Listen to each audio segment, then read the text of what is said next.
नमस्कार। आकाशवाणी से समाचार संध्या के साथ मैं लवलीन निगम।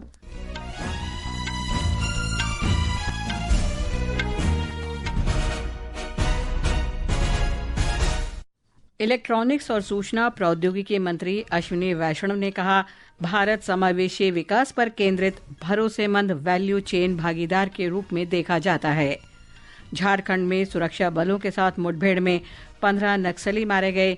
इनमें 1 करोड़ रुपए के इनाम वाला कुख्यात नक्सली पतिराम मांझी भी शामिल। जम्मू कश्मीर में एक वाहन के खाई में गिरने से सेना के 10 जवानों की मृत्यु हो गई और 11 घायल हुए। सरकार ने ग्रीन हाउस गैस उत्सर्जन को कम करने के लिए कार्बन क्रेडिट ट्रेडिंग योजना के अंतर्गत 4 अतिरिक्त कार्बन गहन क्षेत्रों को शामिल किया। विदेश मंत्री एस जयशंकर ने लचीली आपूर्ति श्रृंखलाओं के माध्यम से विश्व अर्थव्यवस्था को जोखिम मुक्त करने के लिए भारत यूरोपीय संघ के मजबूत संबंधों का आह्वान किया। अमेरिका के राष्ट्रपति डोनाल्ड ट्रंप ने दावोस में अंतर्राष्ट्रीय संघर्षों के समाधान के लिए बोर्ड ऑफ पीस नामक चार्टर का अनावरण किया। और रायन कुगलर के फिल्म सिनर्स को 98वें अकादमी पुरस्कारों में 16 नामांकन के साथ नया कीर्तिमान बनाया। समाचार विस्तार से।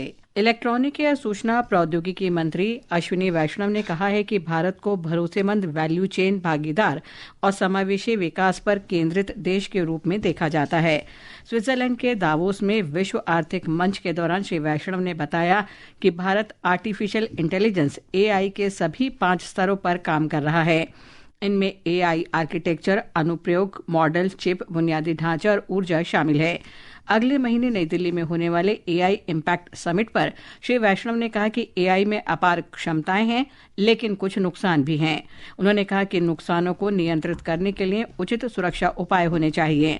श्री वैष्णव ने बताया कि सरकार द्वारा अनुमोदित 10 सेमीकंडक्टर और चिप निर्माण संयंत्रों में से 4 संयंत्रों ने हाल के महीनों में प्रायोगिक उत्पादन शुरू कर दिया है। उन्होंने कहा कि इनमें से एक संयंत्र फरवरी के अंतिम सप्ताह में वाणिज्यिक उत्पादन शुरू कर रहा है। श्री वैष्णव ने बताया कि बुलेट ट्रेन परियोजना बहुत अच्छी तरह से आगे बढ़ रही है। इसके पहले खंड का निर्माण इस वर्ष दिसंबर तक पूरा हो जाएगा। उन्होंने कहा कि सूरत में बिलीमोरा तक चलने वाला पहला खंड अगले वर्ष अगस्त में खोला जाएगा। झारखंड के पश्चिमी सिंहभूम जिले में नक्सलियों के विरुद्ध अभियान में आज सारंडा जंगल में सुरक्षा बलों को बड़ी कामयाबी मिली। चाईबासा पुलिस अधीक्षक अमित रेणु ने बताया कि मुठभेड़ स्थल से हथियार और अन्य सामग्री बरामद की गई है। एक रिपोर्ट। मुठभेड़ के दौरान अब तक कुल 15 नक्सलियों के शव मिले हैं, जिनमें 11 की पहचान कर ली गई है। मारे गए नक्सलियों में 1 करोड़ 20 लाख के इनामी सेंट्रल कमेटी मेंबर अनल उर्फ पतिराम मांझी, 25 लाख के इनामी अनमोल उर्फ सुशांत समेत कई एरिया और जोनल कमेटी सदस्य शामिल हैं। पुलिस के अनुसार वर्ष 2022 से अब तक सारंडा क्षेत्र में हुए IED विस्फोट और हिंसक घटनाओं में अनल के नेतृत्व वाले दस्ता की प्रमुख भूमिका रही है। झारखंड पुलिस ने शेष बचे उग्रवादियों से सरकार की समर्पण एवं पुनर्वास नीति का लाभ उठाने की अपील की है। सर्च अभियान अभी भी जारी है। महविश रहमान, आकाशवाणी समाचार, रांची। गृह मंत्री अमित शाह ने पश्चिमी सिंहभूम में 15 नक्सलियों को मार गिराए जाने को नक्सल विरोधी अभियान में महत्वपूर्ण सफलता बताया है। सोशल मीडिया पोस्ट में श्री शाह ने कहा कि सरकार 31 मार्च 2026 से पहले नक्सलवाद को जड़ से खत्म करने के लिए प्रतिबद्ध है। जम्मू कश्मीर के डोडा जिले में आज सड़क दुर्घटना में 10 जवानों की मृत्यु हो गई और 11 घायल हो गए। सेना का एक ट्रक भदरवाह चंबा अंतर्राज्यीय मार्ग पर स्थित 9000 फुट ऊंचे खानी टॉप से फिसलकर गहरी खाई में गिर गया। सेना और पुलिस ने तुरंत संयुक्त बचाव अभियान शुरू किया। घायल जवानों में से एक भदरवाह उप जिला अस्पताल में निगरानी में है, जबकि 10 जवानों को विशेष उपचार के लिए उधमपुर कमांड अस्पताल ले जाया गया है। राष्ट्रपति द्रौपदी मुर्मू, प्रधानमंत्री नरेंद्र मोदी, रक्षा मंत्री राजनाथ सिंह, गृह मंत्री अमित शाह, उपराज्यपाल मनोज सिन्हा और मुख्यमंत्री उमर अब्दुल्ला ने दुर्घटना पर शोक व्यक्त किया है।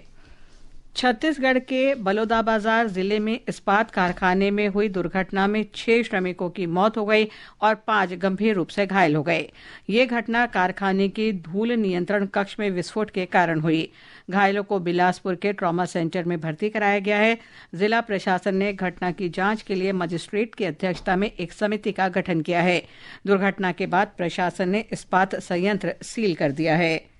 ये समाचार आकाशवाणी से प्रसारित किए जा रहे हैं। ताज़ा समाचार जानने के लिए आप हमारे social media handle X @AIR news Hindi को फॉलो कर सकते हैं।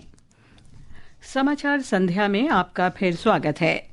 सरकार ने कार्बन क्रेडिट ट्रेडिंग स्कीम के अंतर्गत अतिरिक्त कार्बन गहन क्षेत्रों के लिए ग्रीन हाउस गैस उत्सर्जन तीव्रता GII लक्ष्य अधिसूचित किए हैं। पर्यावरण, वन और जलवायु परिवर्तन मंत्रालय ने कहा कि इन क्षेत्रों में कुल 208 संस्थाओं को निर्धारित उत्सर्जन तीव्रता कटौती लक्ष्यों को पूरा करना होगा।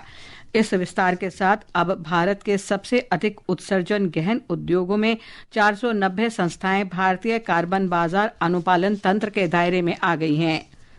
विदेश मंत्री सुब्रमण्यम जयशंकर ने कहा है कि भारत यूरोपीय संघ के मजबूत संबंध सुगम आपूर्ति श्रृंखलाओं में सहयोग के माध्यम से विश्व अर्थव्यवस्था को जोखिम मुक्त करेंगे और मजबूत व्यापार, आवागमन और सुरक्षा साझेदारी के माध्यम से वैश्विक व्यवस्था को स्थिर करेंगे। नई दिल्ली में यूरोपीय संघ के राजदूतों से बातचीत में डॉक्टर जयशंकर ने उनसे अस्थिरता और अनिश्चितता की मौजूदा वैश्विक स्थिति पर चर्चा की। सोशल मीडिया पोस्ट में डॉक्टर जयशंकर ने कहा कि मजबूत भारत यूरोपीय संघ संबंध मानव संसाधन विकास, समुद्री डकैती विरोधी अभियान और विकास परियोजनाओं जैसी मानवीय सहायता और आपदा राहत प्रदान करके अंतर्राष्ट्रीय समुदाय को आश्वस्त करेंगे। विदेश मंत्री ने कहा कि वे गणतंत्र दिवस समारोह के लिए यूरोपीय परिषद के अध्यक्ष अंतोनियो कोस्टा और यूरोपीय आयोग की अध्यक्ष उर्सुला फॉन डर लायन की भारत यात्रा का बेसब्री से प्रतीक्षा कर रहे हैं। वायुसेना इस वर्ष गणतंत्र दिवस परेड में रक्षा बलों का नेतृत्व करेगी। नई दिल्ली में आज गणतंत्र दिवस समारोह निदेशालय के एयर कमोडोर इमरान जैदी ने कहा कि वायुसेना के स्क्वाड्रन लीडर हेमंत सिंह कन्यार श्रद्धांजलि समारोह का नेतृत्व करेंगे। भारतीय वायुसेना के मार्चिंग दस्ते में 4 अधिकारियों के साथ 144 वायु सैनिक शामिल होंगे। 75 सदस्यीय वायुसेना बैंड का प्रदर्शन भी होगा। बैंड में 66 अग्निवीर शामिल होंगे। 9 महिला अग्निवीर पहली बार प्रस्तुति देंगी। प्रधानमंत्री के सक्रिय शासन और समयबद्ध कार्यान्वयन के प्रमुख मंच प्रगति ने 50वीं सफल बैठक के बाद एक महत्वपूर्ण उपलब्धि हासिल की है। प्रधानमंत्री नरेंद्र मोदी ने इस पहल को वर्ष 2015 में शुरू किया था। इसके बाद से प्रगति ने प्रधानमंत्री की सीधी समीक्षा के माध्यम से प्रमुख अवसंरचना परियोजनाओं और जन शिकायतों के वास्तविक समय में निगरानी तथा समाधान को सक्षम बनाकर शासन व्यवस्था में परिवर्तन किया है। इस विशेष श्रृंखला में आज बात अहमदाबाद मेट्रो रेल परियोजना के बारे में।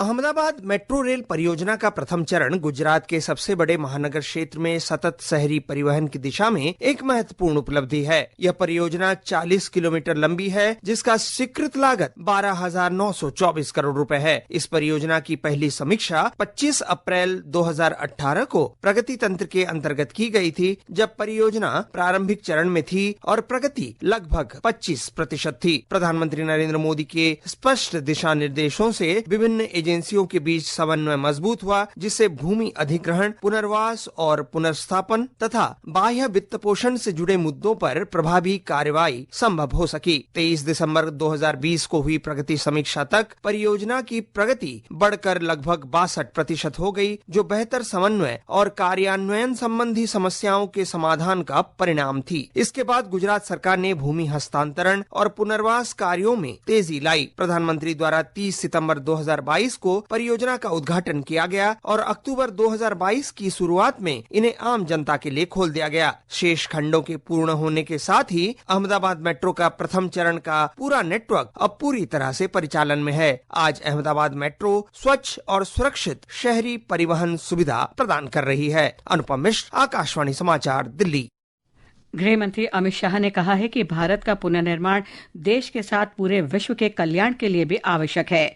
उत्तराखंड के हरिद्वार में अखिल विश्व गायत्री परिवार के शताब्दी समारोह में शाह ने कहा कि जो लोग सनातन धर्म, भारतीय संस्कृति और देश के इतिहास को समझते हैं, वे दृढ़ता से मानते हैं कि विश्व की समस्याओं का समाधान भारत की प्राचीन परंपराओं में निहित है।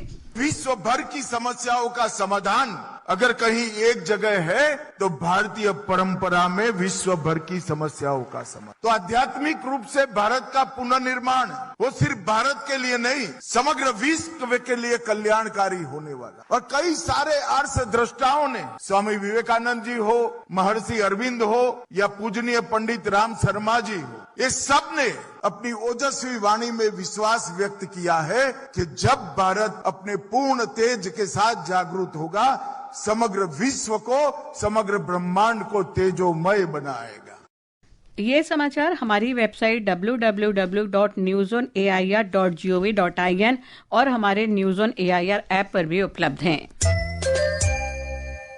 अमेरिका के राष्ट्रपति डोनाल्ड ट्रंप ने आज दावोस में विश्व आर्थिक मंच पर शांति बोर्ड पहल को औपचारिक रूप से शुरू करने के लिए चार्टर पर हस्ताक्षर किए। उन्होंने इसे वैश्विक संघर्ष समाधान की दिशा में बड़ा कदम बताया। श्री ट्रंप ने कहा कि 1 साल पहले दुनिया सचमुच आग की लपटों में घिरी थी, लेकिन अब कई अच्छी चीजें हो रही हैं जो वैश्विक स्तर पर खतरे कम कर रहे हैं। ऑस्कर पुरस्कार समारोह के 98वें संस्करण के लिए नामांकन घोषित कर दिए गए हैं। रयान कुगलर की सिनर्स ने 16 नामांकनों के साथ ऑस्कर में नया रिकॉर्ड बनाते हुए सबसे अधिक नामांकन प्राप्त किए हैं। इससे पहले ये रिकॉर्ड ऑल अबाउट एव 1950, टाइटैनिक 1997 और ला ला लैंड 2016 के नाम था। वन बैटल आफ्टर अनदर 13 नामांकनों के साथ दूसरे स्थान पर है। इस वर्ष गणतंत्र दिवस परेड में सूचना और प्रसारण मंत्रालय की झांकी भारत की समृद्ध कहानी कहने की परंपराओं और वेव्स की परिकल्पना प्रदर्शित करेगी। श्रुति भारत की समृद्ध मौखिक परंपरा का प्रतीक है। इसमें पीपल के पेड़ के नीचे गुरु द्वारा शिष्यों को ज्ञान देते हुए दिखाया गया है। साथ ही ओम की दिव्य ध्वनि और ज्ञान की उत्पत्ति को दर्शाने वाली ध्वनि तरंग के प्रतीक भी शामिल हैं। कृति लिखित परंपरा के विकास को दर्शाती है। इसमें भगवान गणेश द्वारा महाभारत लिखते हुए दिखाया गया है। साथ ही पांडुलिपियां, प्रदर्शन कलाएं और प्रारंभिक संचार परंपराएं दिखाई गई हैं, जिन्होंने भारत की बौद्धिक विरासत को आकार दिया। दृष्टि भारत में मीडिया के विकास को दर्शाती है, जिसमें प्रिंट, सिनेमा, टेलीविजन और डिजिटल माध्यम शामिल हैं। पुराने कैमरे, फिल्म रील, उपग्रह, समाचार पत्र और बॉक्स ऑफिस के प्रतीक उन कलाकारों और फिल्मकारों को सम्मान देते हैं जिन्होंने भारत की सांस्कृतिक पहचान बनाई। यह झांकी भारत की प्राचीन ज्ञान परंपरा को उसके डिजिटल भविष्य से जोड़ती हुई अतीत से वर्तमान तक की सांस्कृतिक यात्रा और भविष्य की सोच को एक साथ प्रस्तुत करती है। अक्षित वैद्यान, आकाशवाणी समाचार, दिल्ली। केंद्रीय ग्रामीण विकास मंत्री शिवराज सिंह चौहान ने कहा है कि विकसित भारत जी राम जी योजना मनरेगा की कमियों को दूर करने के लिए शुरू की गई है। आज बेंगलुरु में मीडिया कर्मियों को संबोधित करते हुए श्री चौहान ने कहा कि नई योजना 125 दिन के रोजगार का आश्वासन देती है, जो पहले 100 दिन की थी। उन्होंने कहा कि कांग्रेस पार्टी गलत सूचना फैला रही है। अंत में मुख्य समाचार एक बार फिर। इलेक्ट्रॉनिक्स और सूचना प्रौद्योगिकी मंत्री अश्विनी वैष्णव ने कहा, भारत समावेशी विकास पर केंद्रित भरोसेमंद वैल्यू चेन भागीदार के रूप में देखा जाता है। झारखंड में सुरक्षा बलों के साथ मुठभेड़ में 15 नक्सली मारे गए। इनमें 1 करोड़ रुपए के इनाम वाला कुख्यात नक्सली पतिराम मांझी भी शामिल। जम्मू कश्मीर में एक वाहन के खाई में गिरने से सेना के 10 जवानों की मृत्यु हो गई और 11 घायल हुए। सरकार ने ग्रीन हाउस गैस उत्सर्जन को कम करने के लिए कार्बन क्रेडिट ट्रेडिंग योजना के अंतर्गत 4 अतिरिक्त कार्बन गहन क्षेत्रों को शामिल किया। विदेश मंत्री एस जयशंकर ने लचीली आपूर्ति श्रृंखलाओं के माध्यम से विश्व अर्थव्यवस्था को जोखिम मुक्त करने के लिए भारत यूरोपीय संघ के मजबूत संबंधों का आह्वान किया। अमेरिका के राष्ट्रपति डोनाल्ड ट्रंप ने दावोस में अंतर्राष्ट्रीय संघर्षों के समाधान के लिए बोर्ड ऑफ पीस नामक चार्टर का अनावरण किया। इसके साथ ही समाचार संध्या का ये अंक समाप्त हुआ। नमस्कार।